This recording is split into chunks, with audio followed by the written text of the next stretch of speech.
Welcome to episode 2 of Everything Sports with Aman. I am your host, Aman, and I cover the hottest topics in sports over the course of the past week. In today's episode, I talk about the AFC and NFC playoff matchups, the Eagles firing Doug Pederson and other head coaching jobs around the league, the NBA being threatened by the coronavirus, and James Harden being traded to the Brooklyn Nets. And without further ado, let's start talking about the NFC and AFC playoff matchups. Rams, Packers. All these matchups are really good. But Rams, Packers, Aaron Rodgers. I really think no matter who he's against, he's bound for like at least a 4-touchdown game every single time. Like he has Devontae Adams. The defense is bad to average. But then running back, he has Aaron Jones. Robert Tonyan broke out this season as his tight end, got snubbed from the Pro Bowl, but that's besides the point. Packers just have more offensive talent than the Rams. And Rams, one of the best defenses. I don't think they can stop one of the best offenses. And that's where the Packers set apart from the other teams in the playoffs. And now the Baltimore Ravens versus Buffalo Bills. The Buffalo Bills are going to beat the Ravens simply because I don't think Lamar Jackson can get another win, especially coming off after his first playoff win of his career. Obviously, he lost to the Chargers and then just got embarrassed by the Tennessee Titans and then finally beat the Tennessee Titans. That's his playoff career, 1-2. I don't think he's going to go 2-2. And as for the Buffalo Bills, they have a chance to make it to the Super Bowl. And I hear people saying that they just do enough to win. And sometimes it's okay to do enough to win. Because at the end of the day, you still win. Like if you still won by 1 point, yeah, there were struggles during the game, but you still won the game. And the goal of playing the game is to win the game, if that makes sense. But Josh Allen, Stephon Diggs, they're MVP candidates. I don't think that no one can stop them. As for the Browns versus Chiefs, I will take the Chiefs, but I have a feeling Browns have the opportunity to upset the Chiefs because so many people have counted them out. Like for the Steelers-Browns game, before that, Juju Smith-Schuster was saying stuff like the Browns are just the same old Browns. And the same old Browns he was talking about absolutely destroyed the Steelers on the defensive and offensive front. That was such a huge shock to me, but I honestly saw that coming. Then Sammy Watkins pretty much saying the same thing. Like, people keep counting him out. They can definitely upset the Chiefs here. And they have to come out the gates firing, but the important thing against the Chiefs is to hang on to their leads because Chiefs are masters of coming back, like Mahomes magic pretty much. In the playoffs, being down 24-0, scoring 41 and unanswered points against the Texans, being down against the Titans, being down against the Niners in the Super Bowl with 7 minutes left. And then with their backs against the wall, they just answer and they have so much talent on the defensive and offensive end. It's honestly unfair, but it is what it is. And but I am picking the Kansas City Chiefs. And to round out the divisional round weekend, we have Breeze versus Brady for the third time this season. I firmly believe that Breeze is going to get the best of Brady once again. The first matchup was 34-23 and then 38-3, 72-26 combined both matchups, the Saints versus the Buccaneers. I simply believe that Brady will make it a closer one because he's not going to let the Saints destroy them 3 times in a row. But home field advantage is, I don't think it's going to play much of a difference because of the little fans that would be in the arena if there are any allowed. But Breeze, it's his probably his last season in the NFL before he retires. Definitely accomplished career. He's won a Super Bowl. He's leads in NFL history in passing yards. Like all passing accolades Drew Brees has had. So I really think Saints, Packers, NFC Championship, and Buffalo Bills versus Kansas City Chiefs for AFC Championship round. And now we go to Eagles firing Doug Pederson. I think they either trade Carson Wentz or fire Doug Pederson, and they fired Doug Pederson because the owner of the organization wanted Carson Wentz instead of Jalen Hurts. Jalen Hurts, games that he started as an Eagle, he's definitely better than Carson Wentz. I don't know why they fired Doug Pederson, but they did. They're an NFC East team, and the NFC East is a historically bad division. And for example, the San Francisco Niners, riddled with injuries this season, were 7-9. That same record got you into the playoffs. But then the Eagles, on the other hand, they just, I don't know what's right about the Eagles. Jalen Hurts is good. Zach Ertz, I don't really think he's regressing. I just think he just had a season where he was injured. He's definitely still a really good tight end. But Doug Pederson, hopefully he can land a job around the NFL. If he doesn't get a head coaching job, he definitely will be some type of coordinator. But as for coaches who did get hired for their organizations, Falcons hired Arthur Smith as their head coach, who was the offensive coordinator for the Tennessee Titans. And I knew they would go that route because Matt Ryan is a passer. He likes to pass, especially to Julio Jones and Calvin Ridley and others. So that wasn't a surprise to me. And then Urban Meyer, coming from college to football to coach the Jacksonville Jaguars. Hopefully it works out because he is probably one of the best head coaches in, I'd say, college history because of the amount of accomplishments he has, winning a national title with Ohio State and Florida. So hopefully that works out because I know he was a sought-after coach the past couple seasons. And then the New York Jets hiring Robert Saleh, who was the defensive coordinator for the Niners. I really like him, and he's so passionate whenever his defense gets stops and everything like that. And he took the Niners from being the worst defense in the league to one of the best defenses in the league. And even if it didn't show the past season, they were definitely injured. They're definitely a Super Bowl team or contending for a Super Bowl championship if that Niners team was not injured. But even with those injuries, the defense was still an average defense. When some other teams with Pro Bowlers and everything on their side ranked worse than the San Francisco 49ers. That's how good Robert Saleh is. I genuinely hope that he can turn around the New York Jets franchise, and I believe this signals the end of Sam Darnold as a New York Jet, because if they really wanted to keep Sam Darnold, they would have hired an offensive coordinator to try and develop Sam Darnold, opposed to a defensive coordinator who might be focused on defense, but Jets, I think they draft Justin Fields or Zach Wilson, or even, I wouldn't be surprised, Mac Jones. Because he did really well in the title championship along with Devontae Smith. But in the NBA world, the coronavirus definitely threatening their season because we're around, some teams played 10 games, some teams played 13 games, some teams played 11 games.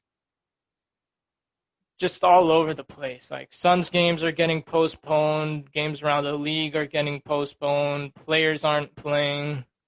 It's an all-around disaster because you have teams like the Boston Celtics, Jason Tatum is out, the Philadelphia 76ers, they had to play with 9 people, and the minimum amount of active players you need on a roster is 8 players, and games are just getting postponed left and right.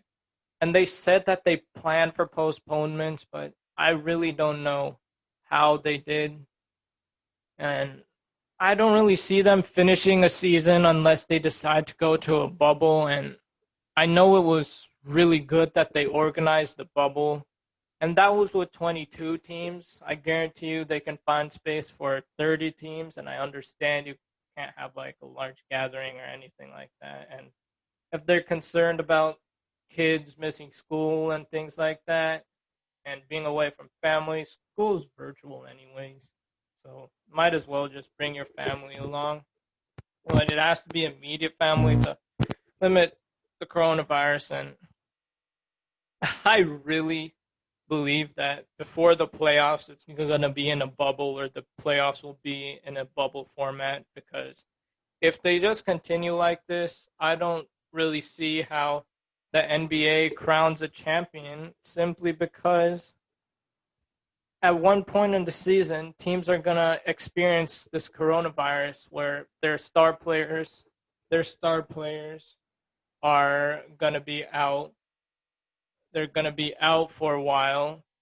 And for example, Brooklyn Nets, Kevin Durant missed some time. For the Boston Celtics, I said Jason Tatum. The Sixers, so many players are out. It's just threatening the NBA season, and there is absolutely no way that the NBA season finishes. And unfortunately, as a huge basketball fan, as a huge Golden State Warriors fan, I really hope the season finishes and the NBA actually crowns a champion. And as for Harden and all that drama, I didn't include it in my previous episode. I said J.J. Watt, Deshaun Watson might be traded, Houston Texans, but Houston Rockets in basketball have traded James Harden. And to come and talk about it, Evan Garber, who's also a big sports fan like me. And here he is. I mean, wow, what a massive trade that was. James Harden going to the Brooklyn Nets to join Kevin Durant and Kyrie Irving. Yeah, this is unbelievable. Like, just to recap the trade, if you guys somehow haven't heard of it, the Brooklyn Nets received James Harden from the Rockets and the 2024 second round pick from the Cavaliers. The Rockets received Karis LeVert, Rodions Kurucs, and then eight other first round picks from the Nets, all unprotected, along with Dante Exum. And then the Cavaliers received Jarrett Allen and Taurean Prince, and the second from the Nets. And then the Rockets flipped Karis LeVert for Victor Oladipo. And the Brooklyn Nets, I was so surprised when this trade went down, because I really thought James Harden was going to Philly. Yeah, I mean, it's going to be interesting to see how Kyrie, KD, and Harden work out, because they're all ball dominant. They all want the ball in their hands, especially in the final few seconds of the game. They all want the last shot. So That's going to be a see huge issue, just because there's been so many games where Harden has just fallen short in the clutch. Like Game 7 versus the Warriors in 2018. You don't miss 27 threes in a row. That simply cannot happen. And then just other numerous times where he just throws away the game that the Rockets are playing. The Cavaliers definitely won this trade because they only gave up one first-round pick and got Jarrett Allen and Taurean Prince. Yeah, I mean, that's a massive upgrade for them at center position, because that was the biggest hole. And now they had a young Jarrett Allen, only 22 years old, to complement Colin Sexton and Darius Garland. That team is definitely going to be a lot better. Yeah, that definitely helps, because Andre Drummond, who's their center, currently starting center, he is a rebounding machine, but has 1 year left on his contract. If he does decide to leave, they have somewhat of an assurance, because Jarrett Allen was breaking out on the Nets and knocked DeAndre Jordan out of the rotation, but then gets traded. And then Taurean Prince, he's defensive, and then writes to Alexander Vezenkov, who's the second round pick from the Nets. But I mean, the Cavaliers definitely got better in this trade. And so now we move to the Indiana Pacers. The Indiana Pacers actually came out of absolutely nowhere with this. Like, Yeah, I mean that's a huge pickup. I mean, you give up the injury-prone Oladipo to get a massive piece in Karis LeVert, who's going to give you a whole lot of scoring to add to that already really dominant team. yeah, like Domantas Sabonis is doing really well this season. Karis LeVert is pretty much a younger Victor Oladipo, same position, and like they didn't want to pay Oladipo, is what it seemed, and things like that. So the Pacers, I don't think it really affects them, and I think they won this trade. What about you? Definitely. Yeah, Yeah, I definitely think so. They got a whole lot better. yeah. So we talked about the Cavs, the Pacers. Now the Houston Rockets, they I don't know how to feel because they end up just getting Victor Oladipo, some Kurucs guys, some Dante Exum, and then not even four first round picks, 8 first round picks. They definitely got better for the future, but losing James Harden definitely hurts your team. Yeah, I mean, no doubt, obviously. I mean, you lose the superstar James Harden, 30 points a game. I mean, of course, it's a big loss, but he just wasn't, he didn't seem like he wanted to be there. And I mean, it's a pretty good package in return, but I'm surprised they didn't go for the Sixers and Ben Simmons. Yeah, the more they waited, the more leverage other teams had because James Harden was just getting disgruntled. He exploded in that interview saying like the team's just not good enough, talent wise, chemistry wise. I've given my city all I've got, and it's this crazy situation. And I think that it's something that cannot be fixed. Those were his exact words.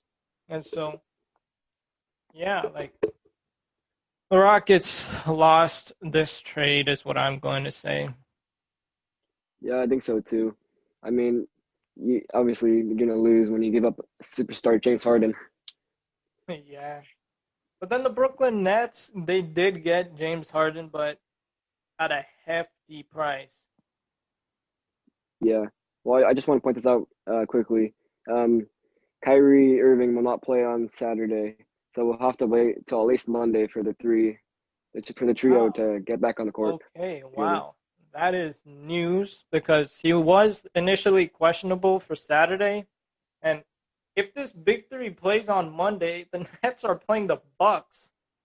So that should definitely be a good game to watch. And Kyrie, KD, James Harden, assuming Kyrie gets his mind right, I feel like they're a surefire finals team. They need to figure out chemistry and all that. They definitely sacrificed their future. I just because of that, honestly, I'll say that they lost this trade because it isn't like any normal big three where, for example, all right, LeBron. LeBron was obviously the first guy. Dwayne Wade, he was a passer. Like he wasn't too much scoring. He wasn't that kind of player, but he did score a lot. Don't get me wrong, but he would pass, and then Chris Bosh was the perfect third guy to have on your team, and then you had Steph, KD, and Clay. But then now you come to Brooklyn with 3 ball dominant guys. So I honestly don't know how it's gonna work. Right, and like even past the starting lineup, their bench is kind of ruined now. I mean, they had to trade some key pieces on their bench in order to get James Harden. I mean, that was gonna happen. It's either that or you're trading Kyrie, and I don't think they were ever gonna trade Kyrie. Um, their only center now without Jared Allen is DeAndre Jordan, who fell out of the rotation. So that is the Nets are a defensive nightmare. If any offense is good, just exploit them really easily. Yeah, I I'm mean, gonna. It's actually like Brooklyn Nets. I don't know if they necessarily won this trade because like chemistry is going to be an issue. Like, if games get close, that's going to be an issue. And James Harden has had so many stars that he wanted and just didn't work. Like, he wanted Dwight Howard, didn't work. He wanted Chris Paul, that didn't work. He wanted Russell Westbrook, that didn't work. So, something that he wanted to be traded to the Nets. History shows you that it doesn't work. So, Yeah, I mean, and who even knows if Kyrie's going to stay at this point? Oh, with yeah, everything that's happening. not even what he's going to say, what he's going to do. Like, Yeah, it's yeah. Even on the court, or even off the court, it's going to be a huge mess with Kyrie and James Harden. yeah, Just two interesting characters that just yeah, like to say whatever they want and do whatever they want. definitely. And KD and Kyrie, they definitely worked so far this season. Adding James Harden, I don't know. But, I mean, Joe Harris was someone who I thought would be in the deal, but wasn't. So that's a win for Brooklyn. But overall wise, the Brooklyn Nets gave up their future. And I will point out they did the same thing for Kevin Garnett and Paul Pierce. And that failed miserably. Yeah, it's not very smart. I mean, you're likely gonna contend for like another 2-3 years maybe, like with Yeah. KD and Kyrie getting older, and then you give up your whole future. So once you get past those 2-3 years of being on the top, it just goes downhill quickly, all the way down to the bottom. Just to point that out, Jason Tatum was who the Brooklyn Nets could have gotten if they just built for the future and everything like that and done well. But they didn't. They sacrificed their future. I'm going to say the Brooklyn Nets lost this trade. What about you? Yeah, I mean it's definitely they lost the trade, but I mean we'll wait. We'll have to see what happens on the court on Monday. Yeah, But I'm very excited to see what's gonna happen. it's definitely a championship or bust season with these three guys. Yeah, definitely for sure. Yeah, and with that, tune in next Friday for episode 3 of Everything Sports with Aman, where let's see if any other blockbuster trade happens in other sports. And bye.